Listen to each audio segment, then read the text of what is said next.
Welcome back to another episode of Real Talk, where we speak to the top producing agents across the country and everyone that's going to help you take your business to a whole nother level. Today, I'm joined by Jennifer Kelly from the Jennifer Kelly team here in the Fort Collins, Colorado area, who is one of the, if not the top agent in the entire area. Also, wonderful mother, philanthropist, investor, right? Owns multiple properties, does a lot of different investment things, is an advocate for helping buyers get the best value or get the best properties available, and helps sellers get the best price for their home. Has been in the business for, let me just introduce you, Jennifer. I'm doing all this talking. Why don't I let you talk about yourself? So Jennifer, welcome. Why don't you tell us a little bit about your path into real estate and currently where you're at now? Well, thank you. Thank you for having me. You make me sound smart. But you are. You're phenomenal. That's so funny. My path into real estate was a little bit of a journey. I joke about taking the scenic route to the places that I go, but I used to be in law enforcement, and I had realized that my retirement was not going to suffice for me to be able to retire. You know, it's a different plan. It wasn't pension. And so I decided about probably 16 years ago to invest in a multi-unit property.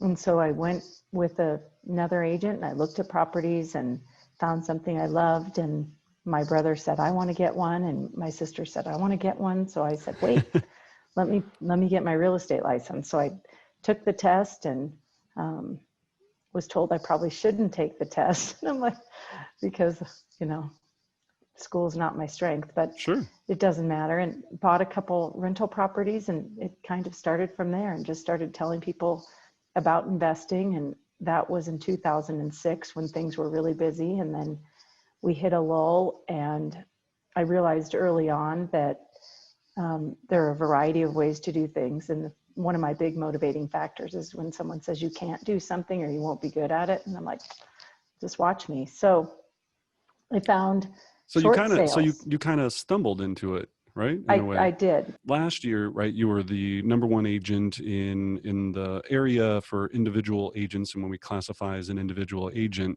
and you've been in residential real estate now for how many years? 14. Okay, so 14 years. And prior to that, when you said law enforcement, you were actually a detective, right? I was, yes. So a detective. So the need for you to go into real estate came from helping family members start buying their first investment properties. Yes. Okay, and then now, all right, cool. Now take me through the short sale, because you were saying this is just when we started getting into that. And so I had someone who, there were short sales. It was just the beginning of, you know, the recession that we were in, and somebody said, can you do a short sale? And I said, what's a short sale? I learned a little bit about short sales, knowing that we were asking the bank to take less than what the property is owed. And so the paperwork and all of the stuff needed for the short sale reminded me of a felony filing. So, you know, I was like, I got this, I can. So basically what you have to do is take it from the homeowner's perspective, and then provide the bank with all the documentation necessary to get them to approve that short sale. So that came very easy for me. And I ended up doing a bunch of short sales and loan modifications for people. And that is one of my passions, is just helping people, consumers, regardless of the transition that they're making, whether it's losing a home, a death, moving up, a divorce, moving down. It doesn't really matter. I love just the challenge of finding them something, helping them sell or move in that transition part of their life. So the relation to detective to agent, especially in the short sale game, kind of transferred very easily, because with the short sale, you're creating a file that you have to submit, and like you said, it's almost like building a case in a lot of ways, which is pretty fascinating to think about. Was there anything else that translated over from the law enforcement detective world that transferred over into the real estate industry? I think just the problem solving. You know, Mm-hmm. I think people think that real estate is just such a smooth transaction, and you know, you don't have hurdles. And I think understanding the business and all aspects of the business was important for me. You know, I like understanding the loan. I like understanding how people qualify, different types of loan products, the different types of hurdles that we might have in a real estate transaction. So I think all of that curiosity has helped me become really and more of an expert in the field. And so I typically know more about stuff. Yeah, well, there's just a ton that goes into it, right? I mean, people don't realize. In crisis intervention, I'm telling you. Crisis intervention. Talk them off the ledge, right? We're talking people off the ledge on a daily basis. Absolutely. So I do think people underestimate. I joke about law enforcement was just a big sales gig. You know, I was selling jail, confession, cooperation. And so that part is really what helped transition me into real estate. I love it. And I think the real underlying story there is there wasn't, you know, law enforcement's great, but you wanted to have a bigger life and a bigger retirement, and you knew that real estate was the path to get you there. Was there anyone else in your family that was involved, or how it was just really, hey, I was helping my family buy investment properties and I said, look, I kind of like this, maybe I should transfer? Or was there any mentors early on or somebody that said, hey, you should do this? Or was it just, in fact, I think you said earlier, people said, I don't think you're going to be able to do it, right? Yes. So I think, you know, in the 70s, things were done a little different. And I used to play in model homes with my friends. So they just opened up the model homes. And so as, you know, teenagers and preteens, we'd go and pretend like we were living in the model home. So I joke about that being something that just liked hanging out in model homes. And I felt like there needed to be an opportunity for me to create a passive income. And so I just figured out a way to do it. And then I really do love kind of creating wealth, and I want to create a generational wealth. And absolutely, there wasn't anyone in my family who did real estate. Nobody invested in real estate. And now between my brother and I think we have like over 30 doors. Yeah, 30. So when you say that, that's kind of investor lingo, but for those that don't know, 30 investment properties. So 30 doors means 30 actual properties. So with that journey in going into the investment side, let's take it back a little bit. So you went to real estate school, obviously. Then how did you decide where you ended up going, and what was that learning curve in those first couple of years? Well, it's interesting. I went to a small brokerage company. That was who represented me. She was a transaction broker. She did a great job. You know, I still have a collapsed sewer at one of my properties that I have to get snaked out, and I have a Federal Pacific panel, which is known to cause fires. But so part of that really made me want to be a buyer's agent, you know, and help people. Let's ask this to be fixed, or a seller's agent. So I act as an agent, and I'm an agent through and through. But I went to a small brokerage, and then I was doing well, and I just really used my sphere of influence. And then honestly, I would meet people at the grocery store with short sales or foreclosures. That was a big hot spot for people, and people wanted to know about it. Right. So I just started asking everybody I knew. I went to the foreclosure sale. These poor real estate agents who'd been there for a while, I was like, well, tell me how you do this. Understood liens, and then just started talking to everybody. Then I decided I wanted to be, I was a big fish with a small real estate company, and I wanted to be a small fish in a big real estate company. Gotcha. And so I transferred to Remax, and a national name brand, and then ended up transferring to another brokerage, and then ended up landing at Keller Williams, where I was an individual agent. So my team disbanded, and I just have been selling real estate as Jennifer Kelly for the last 4 years with a full-time assistant. I love it. I love it. So those decisions were made based upon, because at one point you did have a team, and then you said, you know what, tell us about that a little bit. What made the decision to say, you know what, I don't want to maybe do that anymore? What did that look like? Well, I think there were a lot of, when I built a team, I did not build, the foundation wasn't good. You know, it was kind of I was just winging it. Honestly, I just would wing everything that I did. Part of what I liked about a national name brand is they did have the advertising, because I learned it when I say I take the scenic route everywhere I go. You know, there are systems and there are things that you can have that can really help you. You don't have to do as I did. You can, you know, learn from my mistakes, but not having to create my own marketing and being able to understand the systems helped me. Well, let me go back. Sorry. The Yeah, team, no, I just had a bunch of agents. I wanted to leverage my time. And sure. so I was so busy, I had a buyer's agent. And then so for my first hire was a buyer's agent. And then I had an assistant.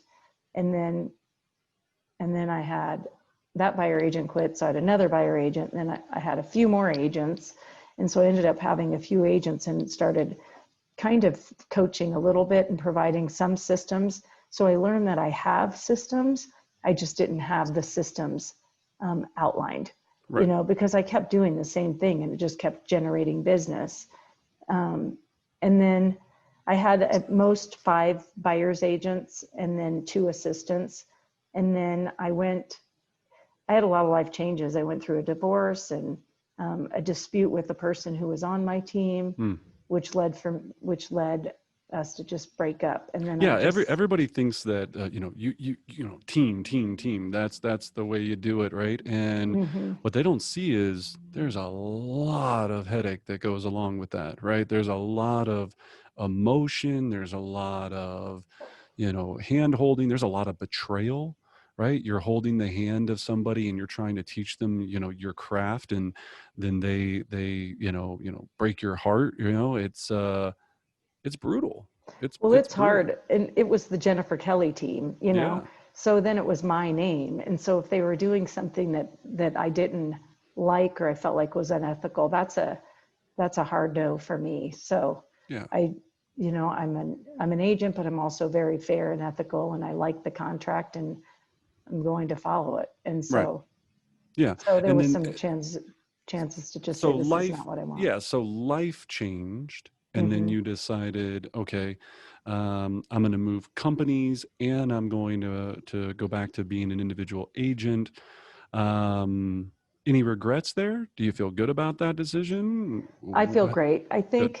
I think part of the benefit, I think, to coming to Keller Williams is just having the structure. First, I loved Mega Camp. It was this company, and I realize this isn't a Keller Williams chat, but it I really felt like I was welcome with open arms, and the knowledge and expertise that you learn from everybody, it was such a breath of fresh air from different conferences where I've been to before, where they just, they are so excited about the volume and production, but nobody says how you got there. Right. And then here I go to Mega Camp and everybody's willing to just share how they did it. And I joke, I mean, if you do 60 units, there's 240,000 people here, right? Like there's so much more real estate to capture with, 60 is a lot, but there's still a lot more opportunities. So Right.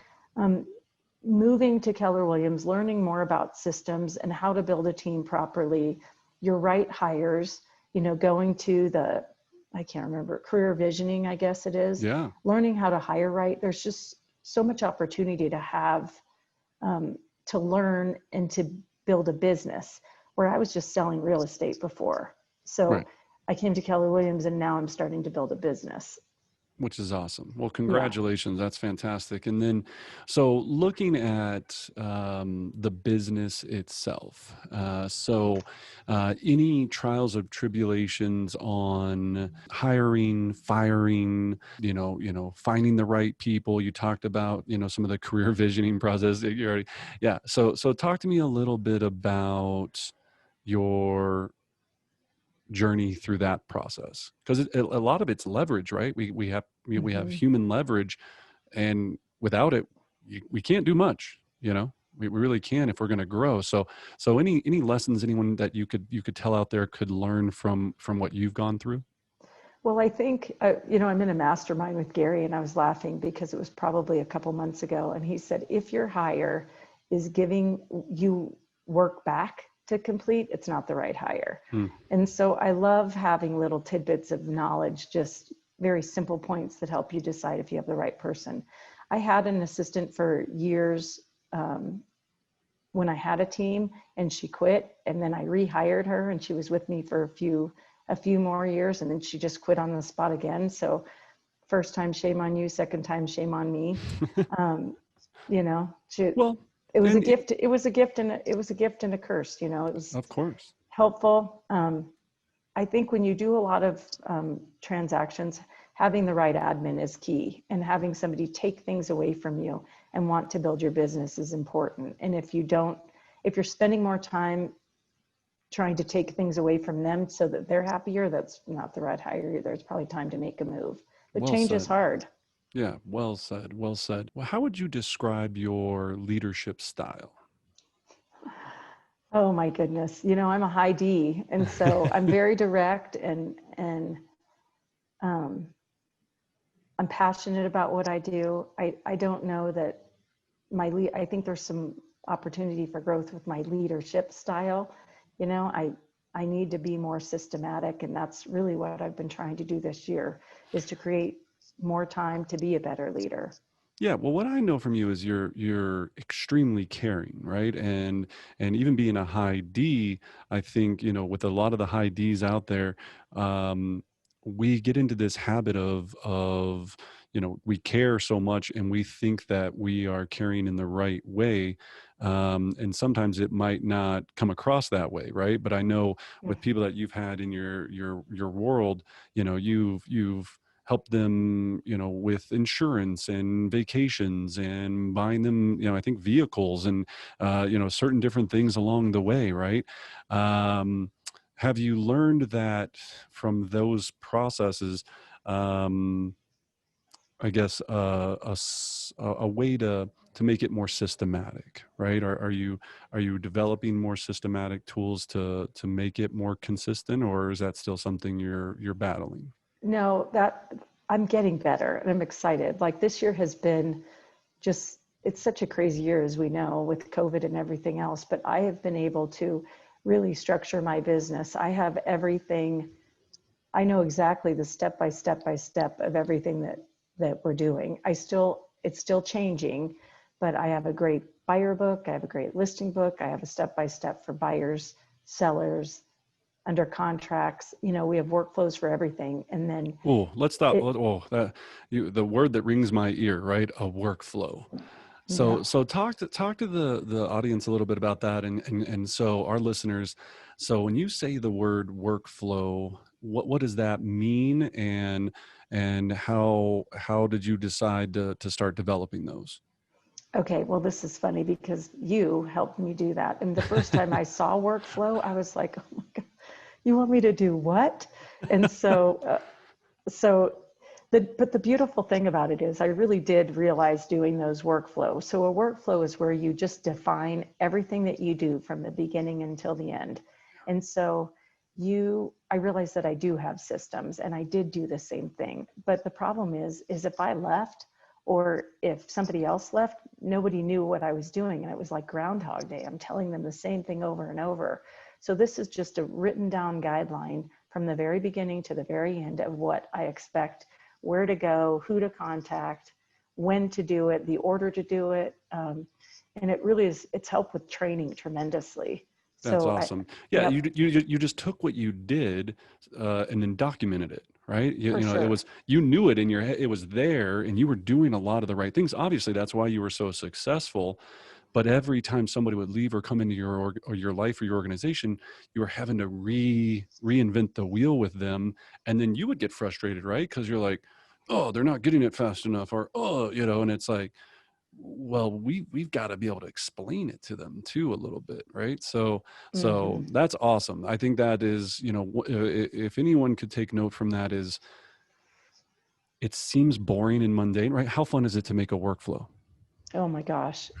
You know what? Well, I will tell you, it was awful, except for then I It's made it look awful. pretty, and then I'm like, ooh, now I want it to really, really resonate with exactly what it is I do. And Yeah. so it's funny because it was version 1 and now we're like at version 90. I've Yeah. changed it so many times. And I think part of the frustration with people working with me is it did change, but the goal was to change so that it was more clear for everyone. Absolutely. So there wasn't confusion on what to do. Yeah. So No, well done. So how do you manage, selling a massive amount of real estate and balance the property management and having, 20, 30, 35 doors? How is that structured? So my daughter's helping me, and I will tell you, I have a workflow for that too. So we did Okay. workflows for the rental properties, and then that's on an Excel spreadsheet. So we have all the properties and the tenants and everything on a spreadsheet. So my daughter helps with that. So somebody's toilet breaks. What happens? One of your tenants' So toilet breaks. so then they call Megan, my Okay. daughter, Okay. who then will send out the plumber. And so we have a list of vendors, and it's done that way. I get paid through Venmo. Oh, perfect. You know. Excellent. Excellent. So, yeah, I love Venmo. It's great. Sorry, we had a weird noise there from the building. Yeah, no, it makes it so all your tenants pay through Venmo, Mm-hmm. which is I have an executive rental that's furnished that I get a check from a finance company. But other than that, they all pay through Venmo. So Megan, your daughter, handling the property management, calls come in, that's sorted, getting all your payments through Venmo. What have you learned as you started to add more doors? Because me and you, I think, even talked, and I think you're even getting to the point where, are you still looking to add on more, or do you feel this is the right amount to manage, or are you looking to kind of get out of a few of them? Where are you at with the whole investment portfolio side? Well, right now I'm kind of in a holding pattern. I think I want to look at some commercial property to see what happens with that. Okay, You so know, maybe sell some individual ones and consolidate that into like either commercial or multi-units. Yeah, I have a few Gotcha. multi-units. I'm waiting to see what happens with this, I think commercial space, there'll be some opportunities to pick up some things. So we'll see. I really am in a holding pattern other than a commercial space just to sell real estate from. That's kind of my primary focus, but I think I'm done with residential for now. Gotcha. So with the investment, you have one full-time TC or executive assistant, however you want to call it. TC, just transaction coordinator, transaction manager, and then Megan, your daughter, who is handling a lot of the other pieces of it. What's the next critical hire for you, and why? Well, we've talked about this and I know nobody else has heard it, but I think I really do need another admin.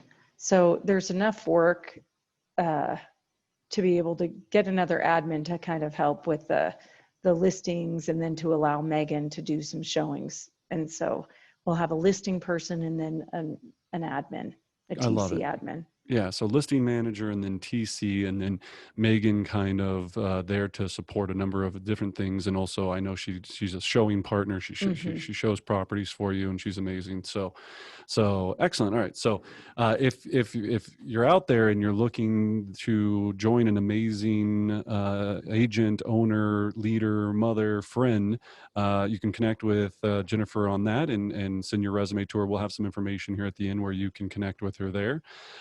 So going forward, then we talked about workflows. Talk to me a little bit about technology, right?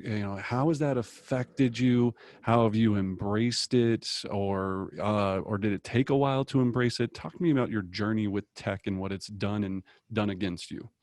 Well, tech is funny because, I had the privilege of being part of Command when it first launched.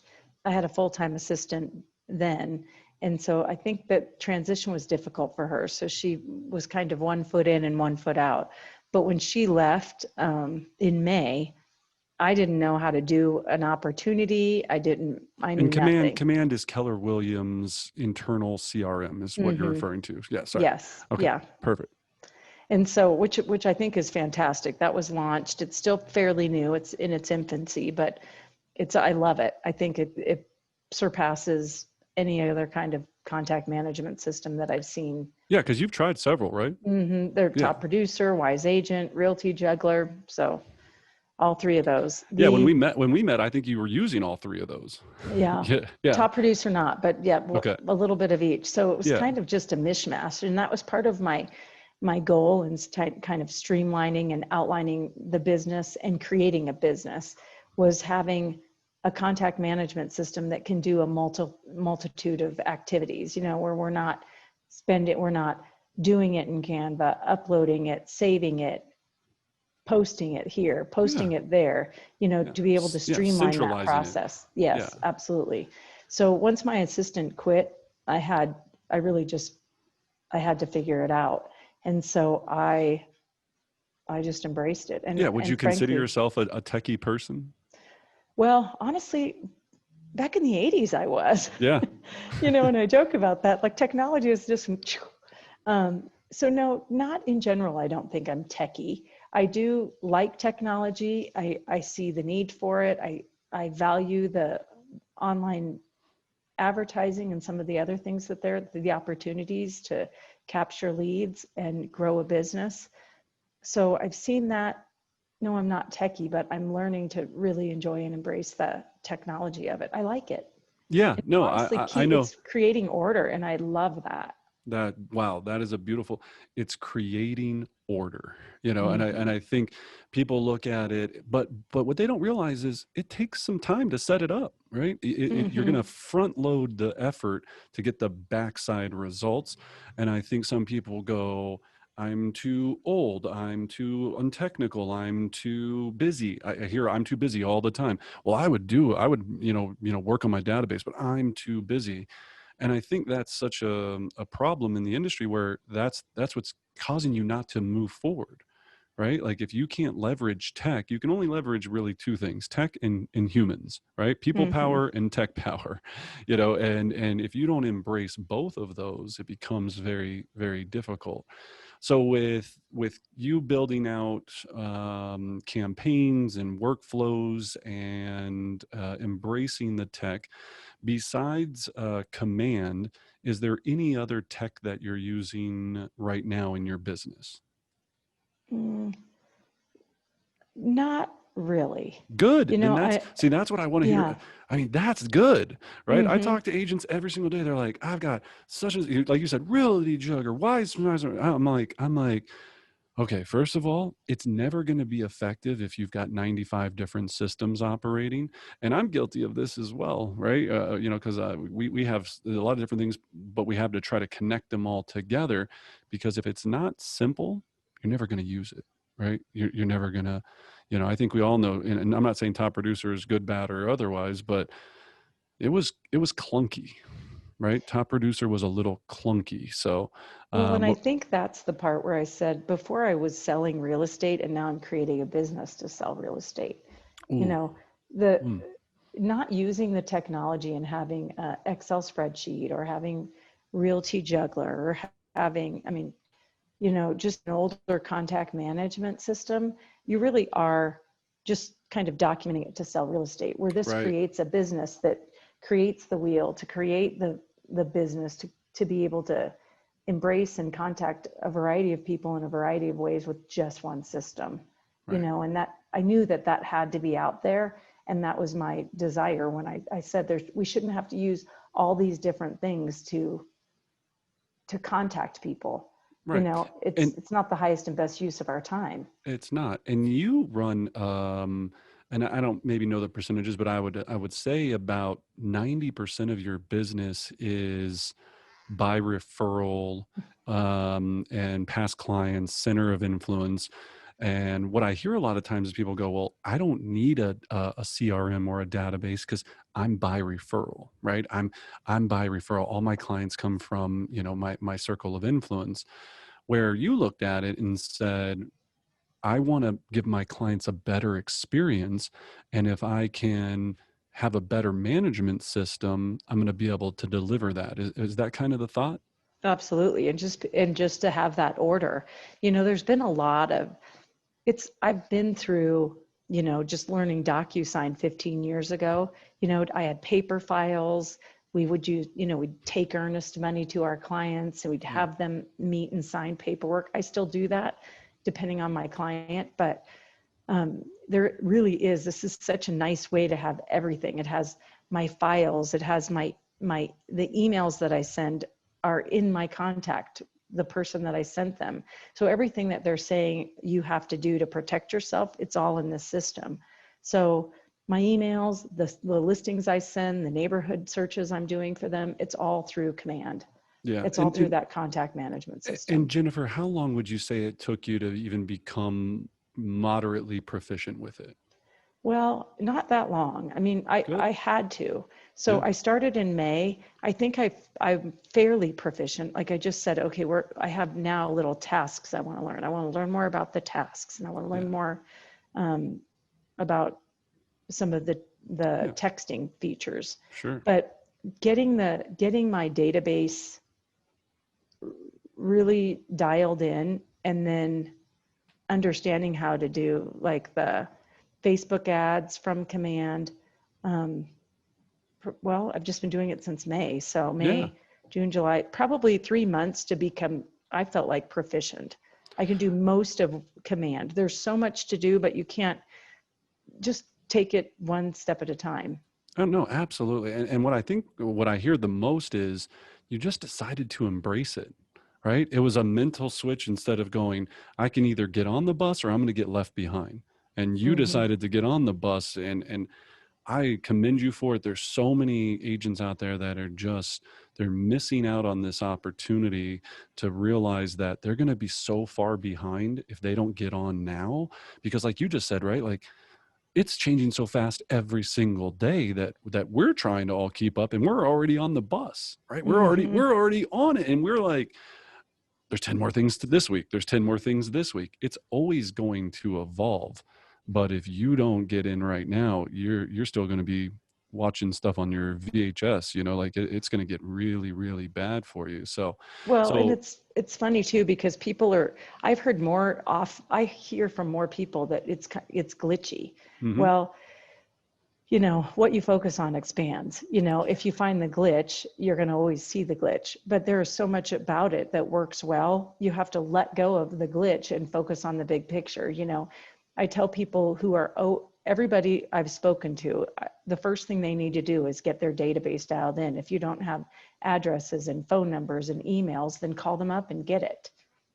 Birthdays. So get your database dialed in so that you can get those referrals. Otherwise, it just becomes kind of happenstance. Right. No. And there's lost opportunity.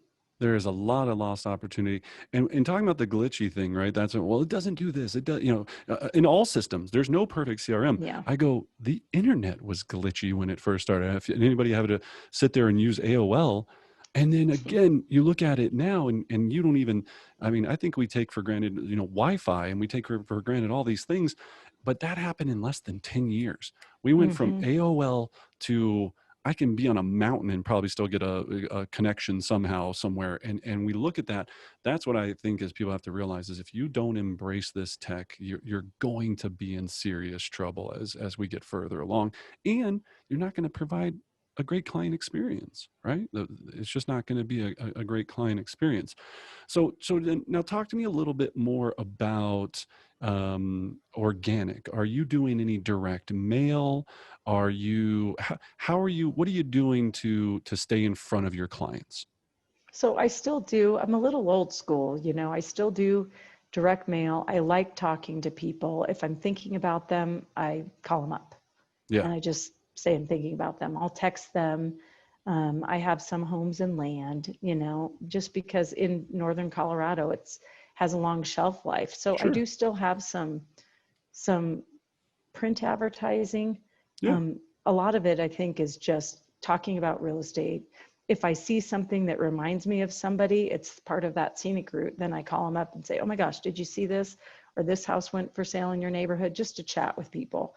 So I think part of what I'm still trying to do is just be more methodical. And it's difficult to do that, but it's just vital. And I think the one thing, if COVID hasn't taught us something, it is that we have to shift the way that we're doing our business, because people don't want to necessarily meet and have coffee. Sure. It just depends on the person's comfort level, but Zoom meetings, the way we list properties, the way I show properties, all of that's changing, and you have to shift. And it's not just technology with how we're selling houses, but we have to really embrace the technology for our contact management and utilize that to help with our time management. Because when your database grows, it's just not feasibly possible to go and meet everybody. Sure. It's just not, you have to be able Well, to break it down. And Jennifer, one of the things that a lot of agents battle with is the fear of picking up the phone and making a call to their database or their center of influence. It sounds like you've never, well, I don't want to put words in your mouth. Have you ever had that fear, of calling anybody? Or if you were just kind of, I'm sure being a detective, you had to make some difficult phone calls. Did that kind of warm you up to not have this inhibition to, what am I going to say? Am I going to sound stupid? How did you get past that? Or did you even need to because of your previous work experience? My struggle are scripts, so I'm like, is if I do a script. So I just have to sit back and think about the broad point of my conversation and then just have a conversation. The worst thing they're going to say is no or hang up on me. Well, oh well. It's better. Right. It's better to call somebody and just chat. And there are people that have said, nope, I don't want to work with you. And I said, okay, well, I appreciate your feedback and I wish you the best of luck. They worked with somebody else on my team, and then they called me, and well, I kept in communication with them, sending emails or sending out notes or cards, for different things. So they said, you certainly did a good job of keeping in contact, but I prefer the one of the other people on my team that worked with there's them before. there's not a shoe for every foot, right? And Absolutely. I think that's what we struggle with, because it kind of hurts our feelings, right? Sometimes, we're like, oh, really? But you just got to just take them out of the database. And that's what I Exactly. told somebody the other day, just take them out, delete it. Goodbye. If you're going to have post-traumatic stress from looking at that person's name, I mean, just, Not worth it. it isn't worth it. Just let it go, because spending time focusing on the people who you struggle with, it prevents you from focusing on the people that you have good relationships with.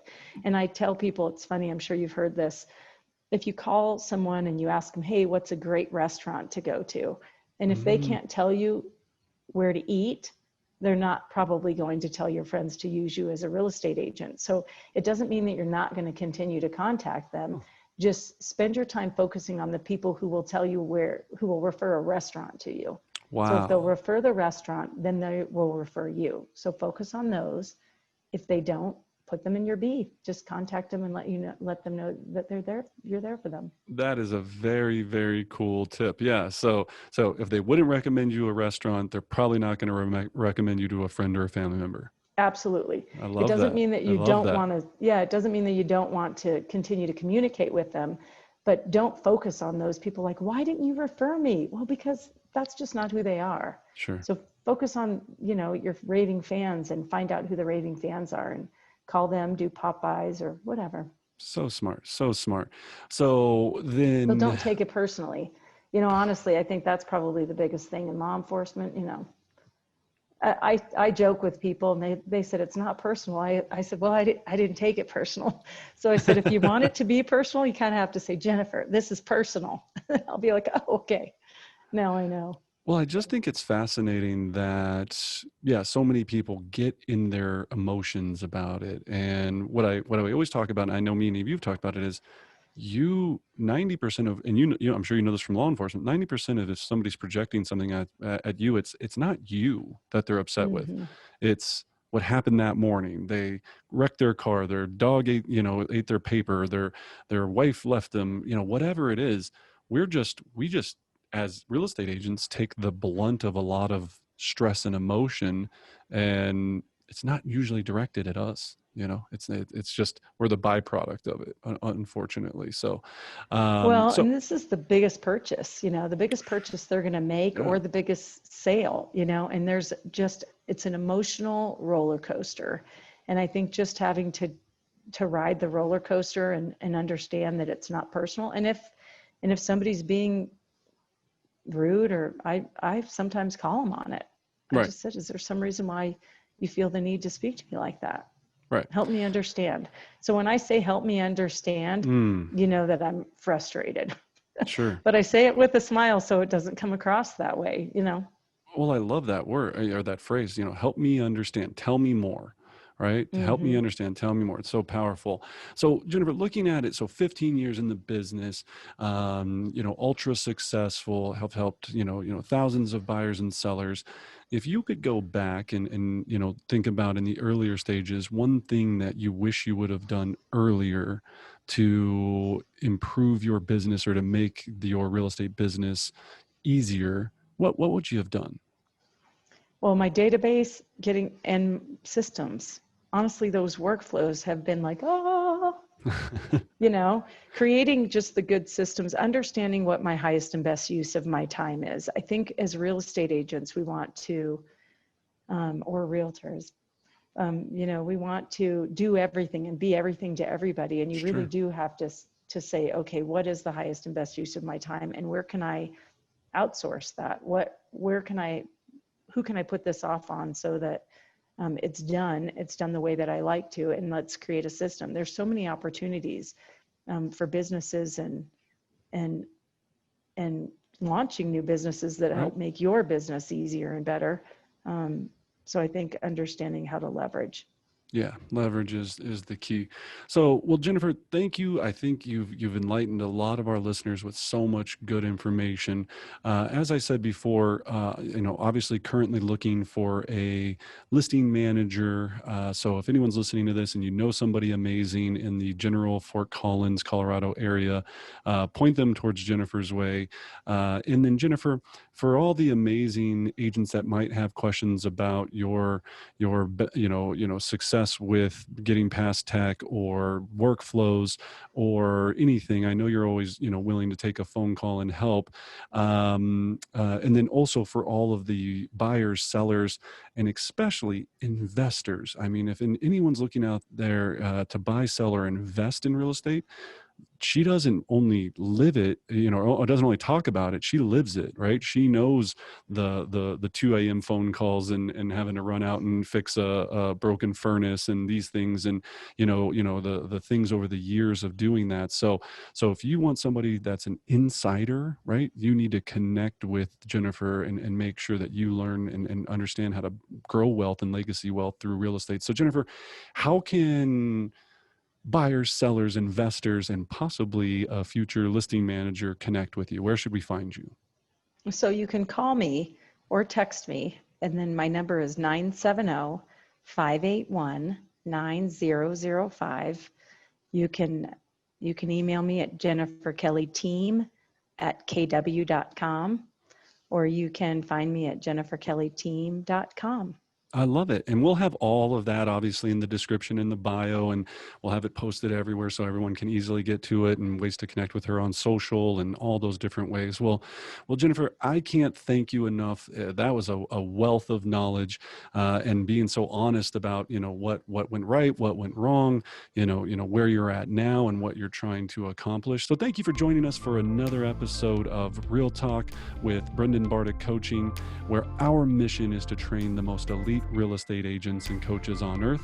We're going to be here every Thursday giving you top secrets, strategies from the top agents across the country. So enjoy, learn, and as always, I wish you great success.